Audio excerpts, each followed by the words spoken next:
Our largely wireless world offers us the availability to choose which things we care about, and then share them with others. If you looked at all you have shared, would you be a photographer, comedian, educator, creator, cynic, idealist, radical, or something else entirely? Welcome to the Just Dumb Enough podcast, a show that acknowledges no one is always an expert by dispelling misconceptions with real experts. I'm your host as always, Colton Petrie. My guest today is Bill Williams. Bill has a thought of the day email which he has been sending out for over 30 years now. With some help from big names like Jack Canfield, Bill has started to compile all of the jokes, stories, anecdotes, and contributions into a series of books. He'll share some of the jokes, some of the touching stories, and a bit of the history that went into this decades-long hobby of his.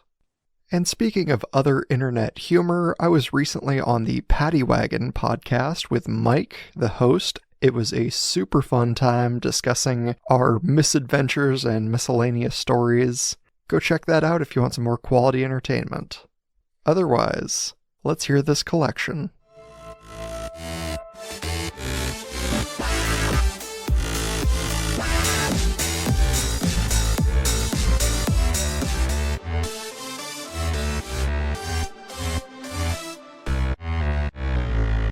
Welcome to the show, Bill Williams.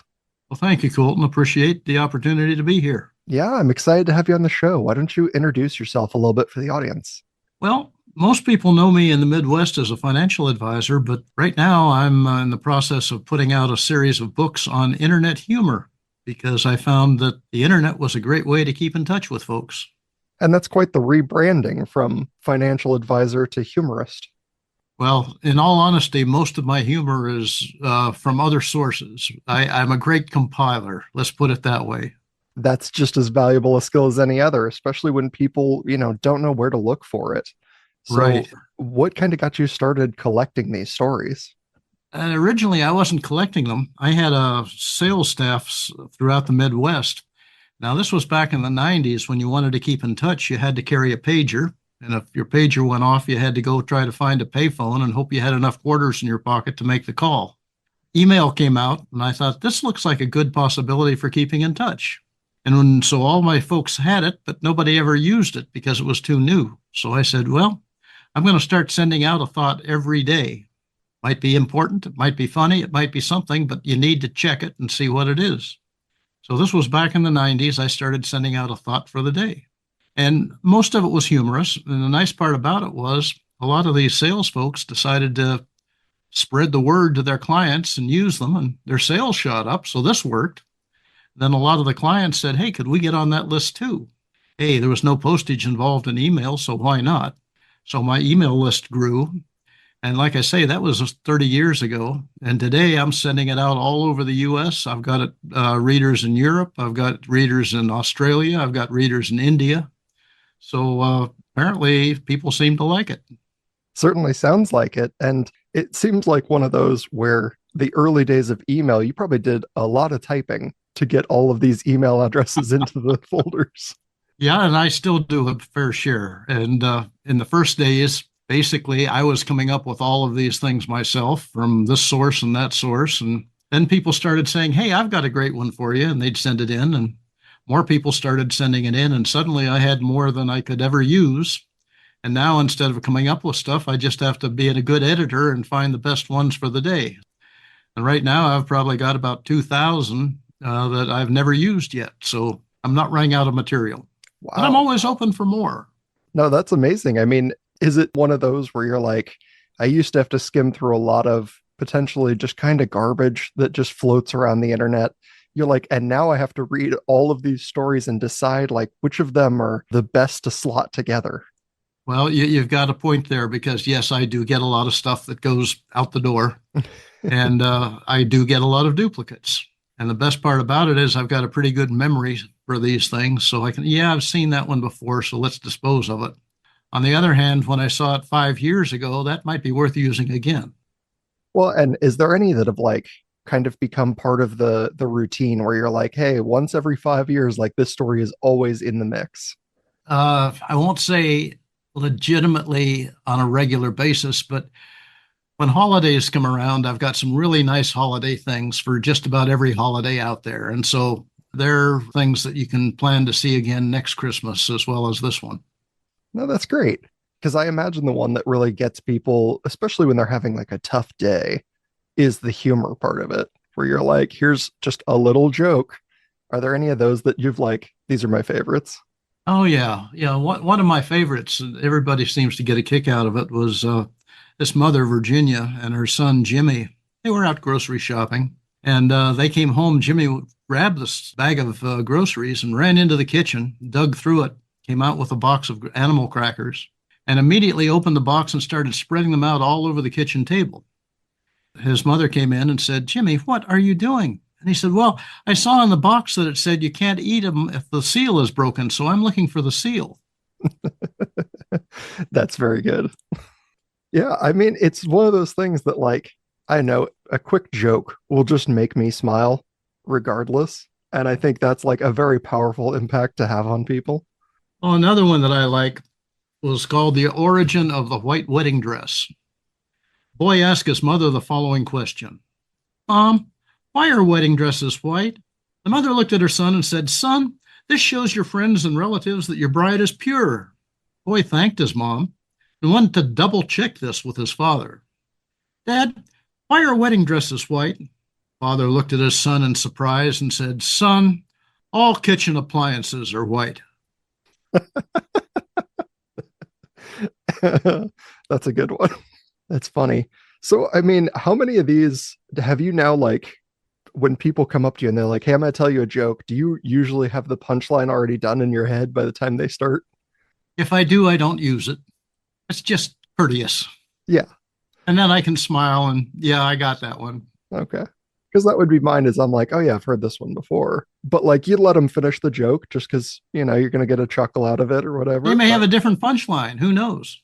I think my go-to is usually when somebody tells me a joke like that, I like immediately as a reaction, I just start telling my own where I'm like, "Did you hear about the two satellites that got married? The wedding wasn't much, but the reception was impeccable." Yeah. I've Like, heard variations on that. yeah. And so it's like that kind of stuff just falls out of my head once I start hearing a joke. Hmm. Do you usually get into it with people where you're like, "Oh, here's another one," and you guys just end up telling stories? Not very often. If somebody has some things that I haven't heard, I'd encourage them to write them down and send them to me because I'm not all that great at remembering these things. But another one you might get a kick out of. Arthur is 90 years old. Okay, he's played golf every day since he retired. But one day he came home looking really downcast. That's it, he told his wife. I'm giving up golf. My eyesight has gotten so bad once I hit the ball, I can't see where it went. His wife sympathized, and as they sat down, she said, Why don't you take my brother with you and give it one more try? That's no good. Your brother's 103. He can't help. He may be 103, said his wife, but his eyesight is perfect. So the next day, Arthur headed off to the golf course with his brother in law. He teed up, took an almighty swing, squinted down the fairway, and turned to his brother in law and said, Did you see where the ball went? Of course I did, the brother in law said. I have perfect eyesight. Well, where did it go? Asked Arthur. I don't remember. That's a good one. I had an old guy that I knew that was had his 90th birthday, and he made this joke about like golfing every day, and he said, "Well, what else can I do? I'm unemployed." I was like, "That's pretty good." I hadn't heard that one. So I mean, among these things, like they're not always, like the quick joke either. Some of them are like, truly a story of intrigue or something to think on. Are there any of those that you've really had where you're like, "Oh, this is something to remember"? Yeah, I've got one that really has caught people's attention. A cold day in December, which is appropriate for today. Many years ago, a little boy about 10 years old was standing on the street in front of a shoe store, barefooted, peering through the window and shivering with cold. A lady approached the young boy and said, My, but you're in such deep thought staring in that window. I was asking God to give me a new pair of shoes, was the boy's reply. The lady took him by the hand, went into the store, and asked the clerk to get a half dozen pairs of socks for the boy. She then asked if he could get her a basin of water and a towel, and he quickly brought them to her. She took the little fellow to the back of the store and, removing her gloves, knelt down, washed his little feet, dried them with the towel. By this time, the clerk had returned with the socks. Placing a pair on the boy's feet, she brought him a pair of shoes. She tied up the remaining pair of socks and gave them to him. She patted him on the head and said, "No doubt you'll be more comfortable now." As she turned to go, the astonished kid caught her by the hand, and looking up into her face with tears in his eyes, asked her, "Are you God's wife?" I mean, when you hear some of these, like the jokes are funny, the story is good. How'd you pick these? Because you, like, we haven't mentioned it yet, but you wrote a book that compiled a lot of these. How did you have to choose through them to like what made the cut and what didn't? Well, I, in all honesty, have several files. One is a file by date when I ran them. One is a file by title of the story or the joke. And when I was putting the first book together, which will be out in January, by the way, I just went through and picked some A's and some B's and some C's and did it sort of alphabetically because I know that with volume two, volume three, volume four, I'll use the rest of them. Well, that's a very good way to look at it, is you have a plethora of content. You're like, you know what? I'll just use some of these now and I'll use the rest of them later. Now, the first book's 378 pages, so a lot of good material there. That is quite a lot. Did you have to like find a structure to format while you were writing this? Were you like, okay, we'll use like I've got this long one that needs to go in here, and then the next one will be like really quick and punchy. Not really so much that way. Like I said, we were basically set them up alphabetically, but yeah, some of them are 3 or 4 pages. There's some historical things in there, but most of the jokes are one page, and they have a page all to themselves. No, I mean that's very nice because it kind of gives people, like a little bit of variety when they're reading. They're like, oh, it's not all 100-page chapters. When we're reading some of these large books, I had a chapter in a book I was reading where I was like, this chapter is going on forever. And I don't know if I can do another one like this. Whereas with yours, you're like, you finish 3 pages and then the next two are just 1 page each. And you're like, man, I'm flying through this book. Well, that's true. I don't know if you know Jack Canfield. He wrote Chicken Soup for the Soul, and he worked with me on putting this thing together and has a copy of the book. And I have an interview with him where he's saying, I was reading this in bed because I just couldn't put it down because I kept turning the page and there's something else I want to read. And how's that feel? I mean, to have somebody, a prolific writer talking about your book, how did that kind of feel to you hearing it? Made me think, well, maybe some other people might want to read it too. You know, yes, I was quite pleased with that. Well, and I mean, how long has this process kind of taken you? Have you started on like book 2 and 3 while we're doing this? You're like, okay, these ones didn't make it in one, so they're going in two. Or have you like really focused down on like, all right, I gotta finish one first? One is finished. As a matter of fact, it was just last night that I approved the cover of the book. And so, like I say, it'll be out available in January. But yeah, two is ready to go, and three is can be ready next week if I wanted to make it ready because the material's there. So it's been a good enough process that you're like, I'm just gonna keep doing them. Because a lot of people kind of start one book and then they're like, man, the editing, the formatting, the logistics of all this, like, I don't know if I want to keep going.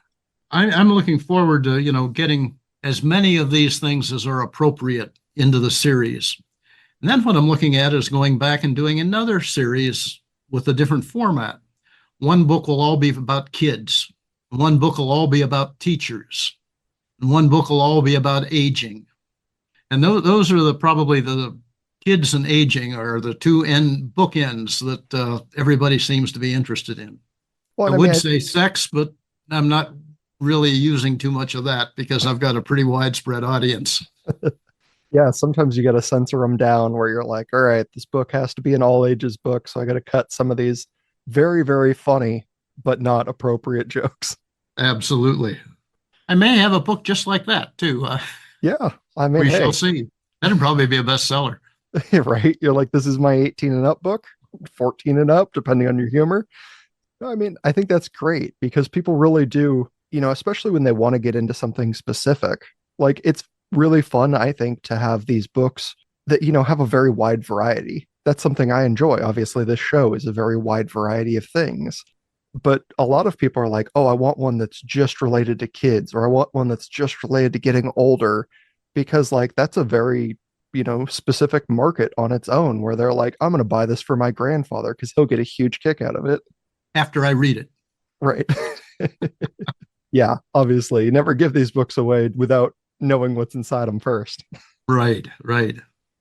I mean, a lot of these had to have a lot of thought into them, because like we said, it's not all jokes. Some of it's, that very serious story or, a thought provoking thing. Have you ever had people write back to you and say, like, hey, I just want you to know this story meant a lot to me? I get comments all the time.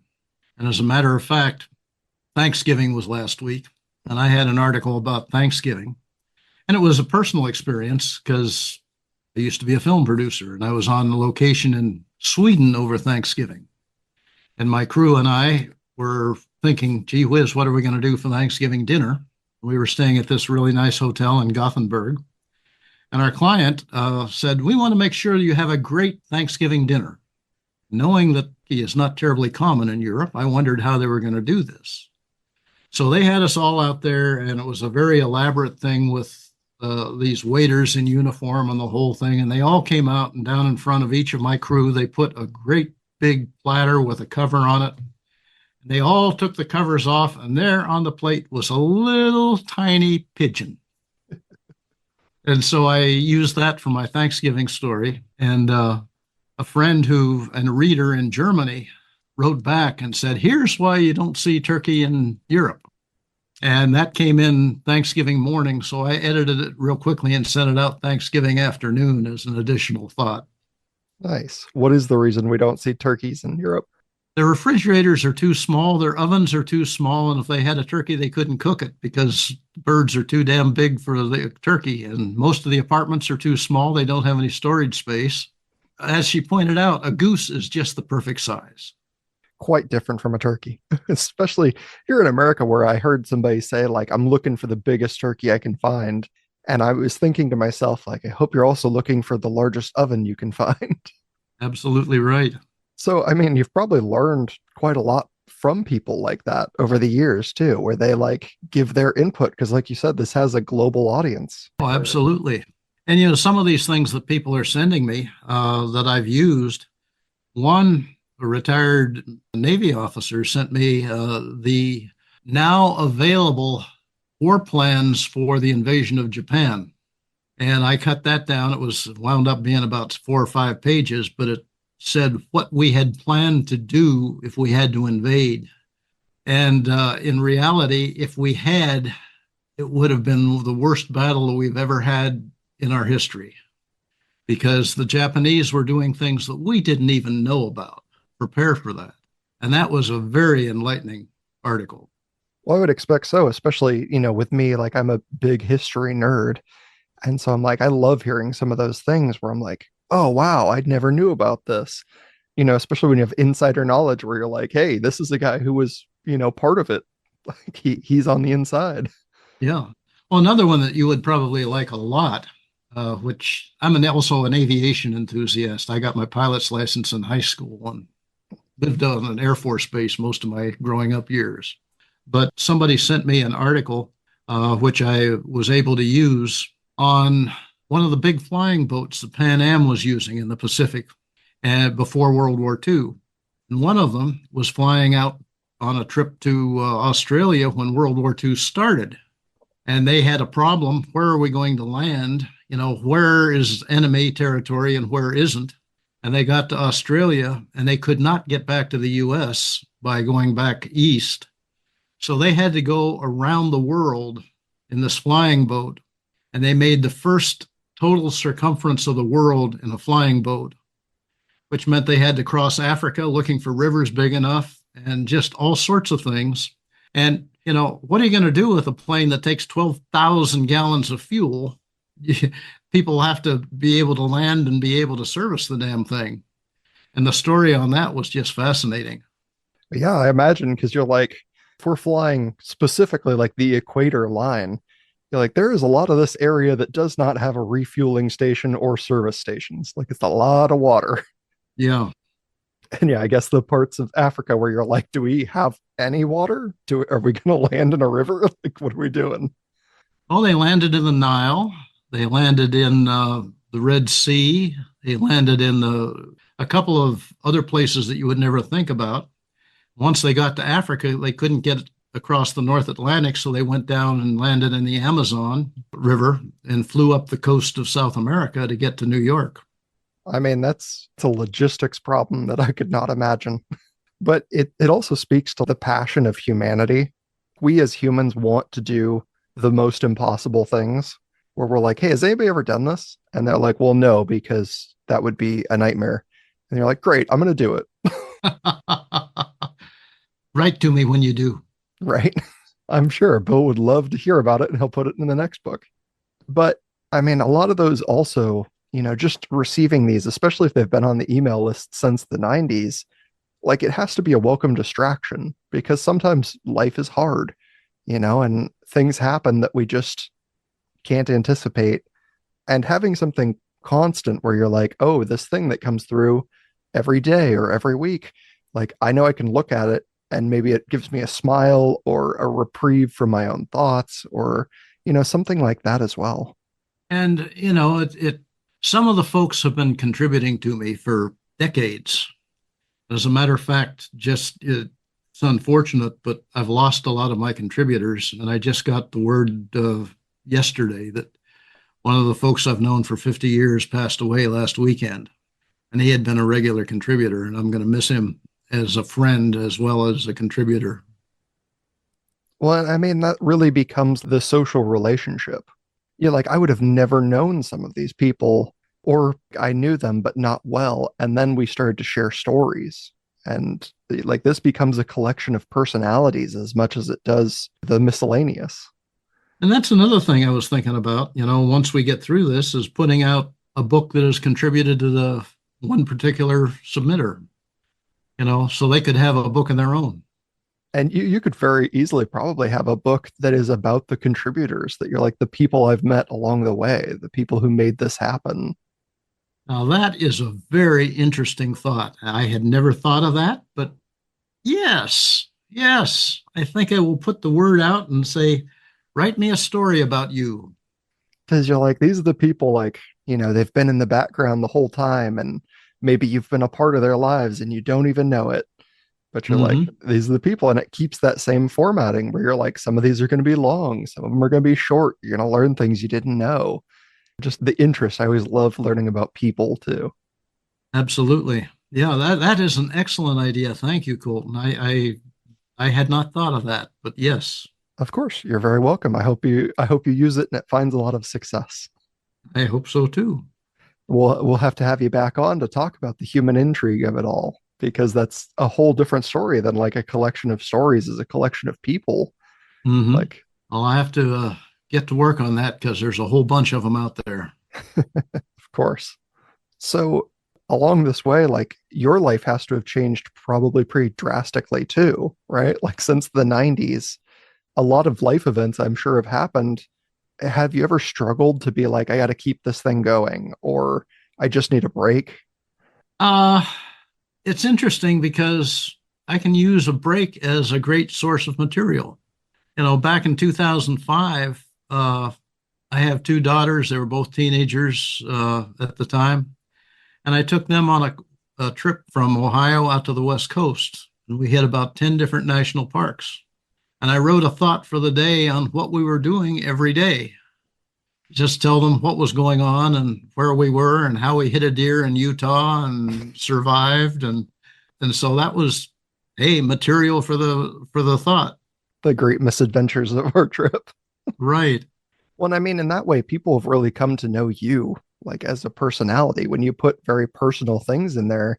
Even people that probably don't write in, because there's a lot of those out there, like with this show, that I never knew they were a listener until they told me in person. Like I met them and they're like, oh, hey, by the way, I love the show. There's a Oh, lot of that people that, helps. yeah, but there's a lot of people that are coming to know you in a strange way, like you don't necessarily know them, but like you're a major part of their life.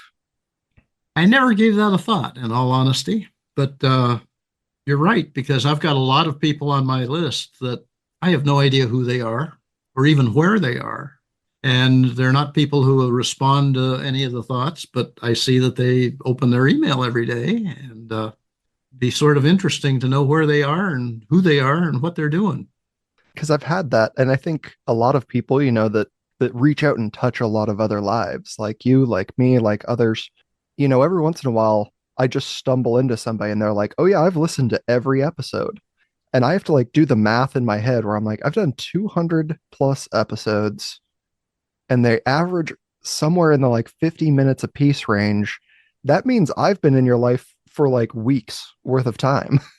And the same thing, like, people that have read your emails daily, it might be, minutes a day, but those minutes add up over years to be like truly extended amounts of time. Oh, yeah, that's true. And yes, I do spend a bunch of time on it. On the other hand, I just thoroughly enjoy doing it. It's creative, and trying to take a story that somebody sent me that I think the kernel of it is really good, but the way they wrote it, I've got to just fix that. Yeah. That could take half an hour or an hour. You're like, I'm also a little bit of an editor. How about a lot of an editor? I have heard that from people that run like online forums where they post things that people submit, and they're like, you guys will never know the things that you'll never see because some of it is truly heinous. That's very true. That's very true. Like I say, I throw a lot of these things away. And a lot of them are also visual. Memes are very popular these days. And I have a whole series of, memes on different subjects. And I got a review from Online Book Club where the guy said, he has lots of pictures of animals. I only wish he had more. Hey, you're a collector of all things. All things. You're like, I'm not tailoring the experience. You get what you get.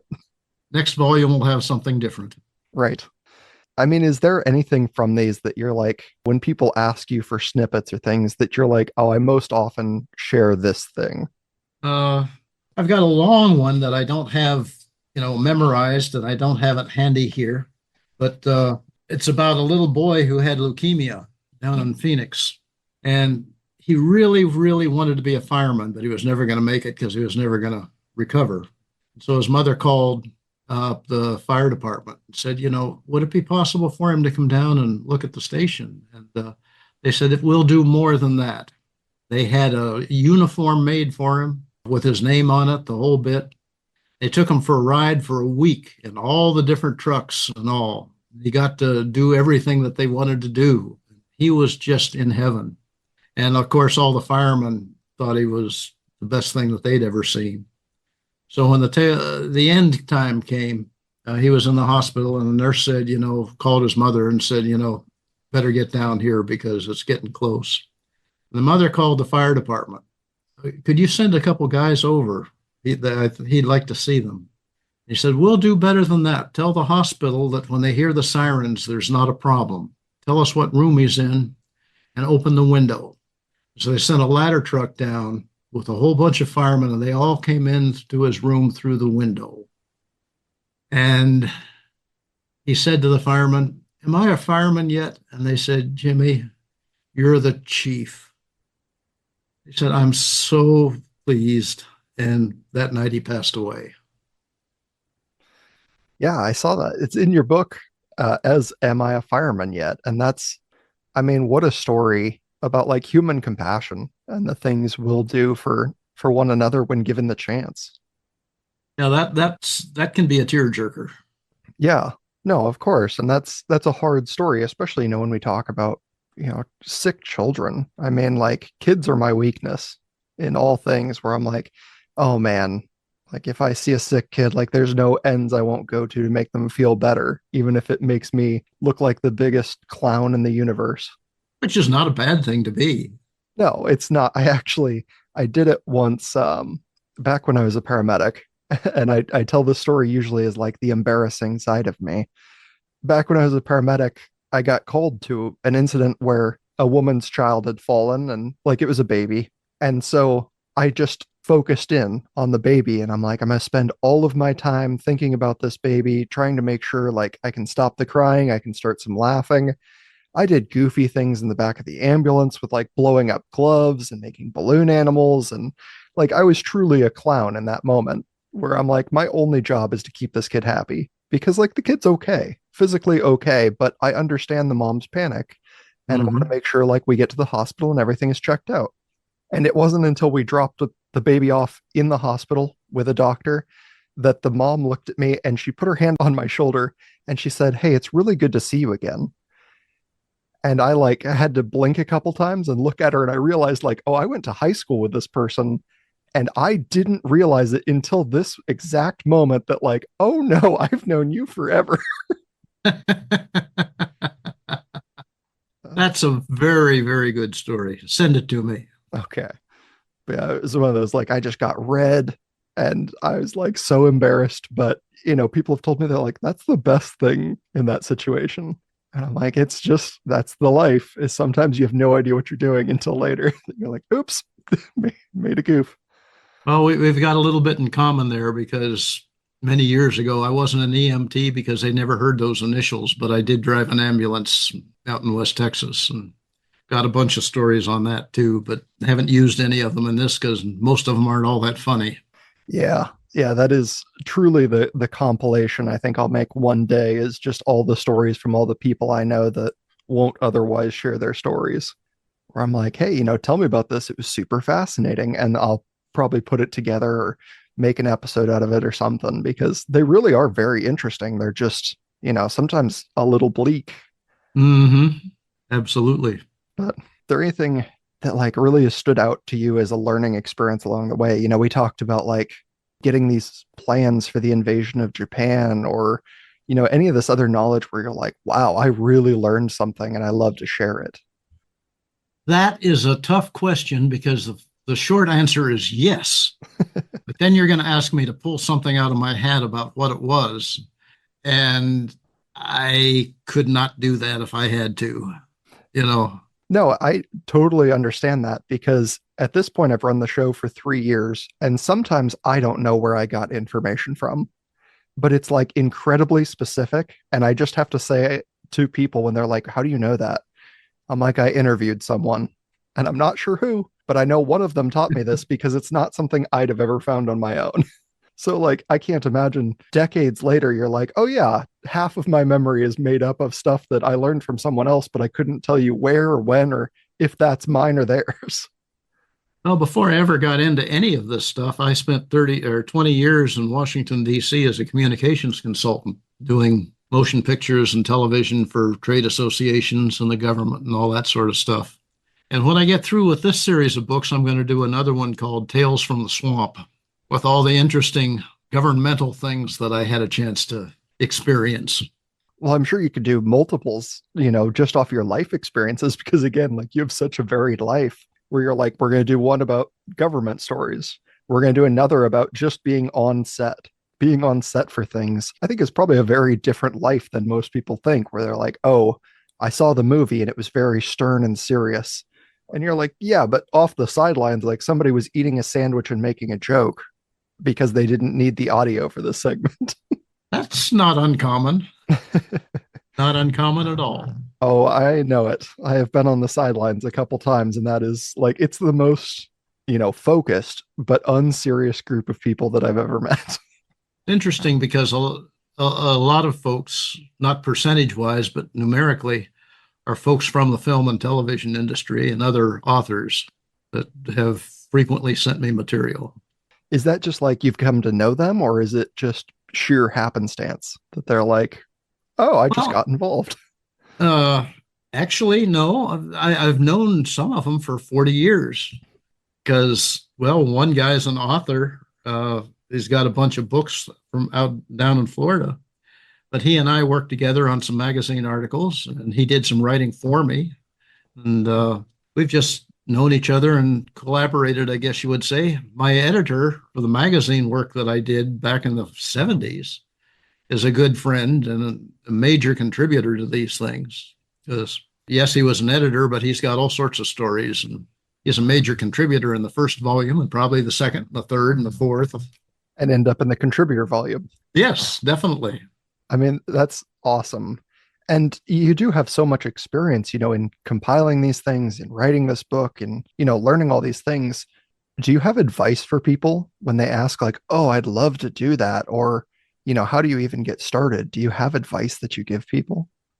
I don't have anything set up, but if somebody were to ask me, how do you get started? All I could tell you is just start. Do something. Try something. Might work, might not. I got to tell you, I have tried all sorts of things. And I'll tell you something that I haven't shared before that came up. And in my earlier life, I had plans for another series of books. This was back in the 70s, okay, 80s actually, with the interstate highways. There were these thousands of miles of highway, and nobody really knew what was over the hill.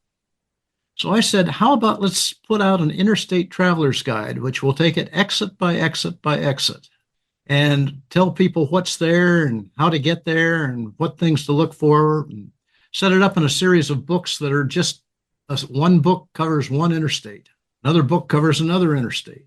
And I mean, the book business plan for that was voted the best business plan of the year for 1986, I think it was.